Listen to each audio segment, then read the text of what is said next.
entender as vanguardas europeias, né? A gente tem que passar pelo contexto histórico do início do século XX na Europa e assim entender o processo de formação do modernismo.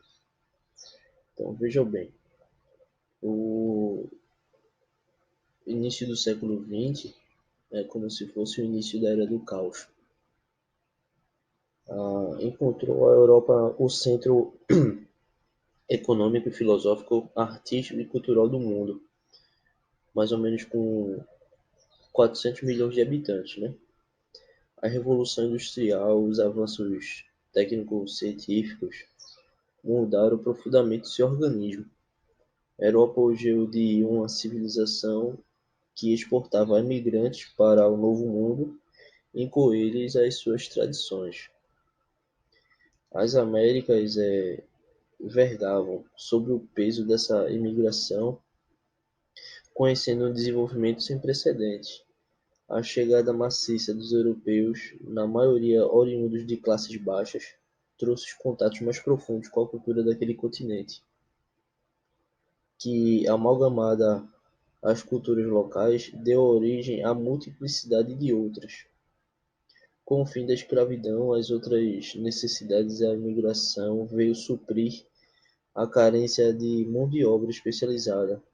Portos, estradas foram inaugurados, a industrialização foi sendo implantada, o capital estrangeiro se estendia até o Novo Mundo, criando novos e importantes polos econômicos. A Grã-Bretanha foi pioneira, né, no empréstimo de capitais para outros países, inclusive os do Terceiro Mundo. Uma das mais impressionantes mostras de expansão europeia é o desenvolvimento ferroviário, já flagrante no século XIX. Então, a gente tem a Revolução Industrial e a ferrovia que já se apresentava bastante, como é que posso dizer, bastante densa naquele continente, né? Vamos lá.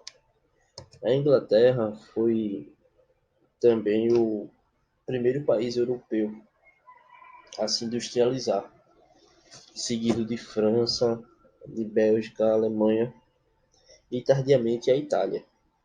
A entrada da economia industrial provocou em alguns casos um colapso na agricultura. Enquanto isso, os Estados Unidos, o mais desenvolvido polo econômico das Américas, conquistavam seus próprios territórios partindo pelo Pacífico e negociando com países orientais, especialmente o Japão. O mercado industrial foi criando efeitos colaterais, especialmente no que se diz respeito à concorrência, que procurava criar reservas de matéria-prima e de consumidores. Os potenciais da América Latina, do Oriente Médio, da África e da Ásia eram cuidadosamente estudados pelas nações mais ricas. Seus recursos naturais eram visados e, em alguns casos, os países industrializados formavam consórcios para a exploração daqueles recursos. Outro efeito colateral eram, né, os grupos formados, os grupos liderados por governos que procuravam guiar o consumo de determinados produtos, de maneira a dar vazão à superprodução ou conter o consumo daqueles cujas matérias-primas escasseavam. As alianças político-econômicas ficavam cada vez mais complicadas e as tensões se adensavam. O assassinato do arquiduque Francisco Ferdinando, herdeiro do Império Austro-Húngaro, foi em 1914, no dia 28 de junho, em Sarajevo.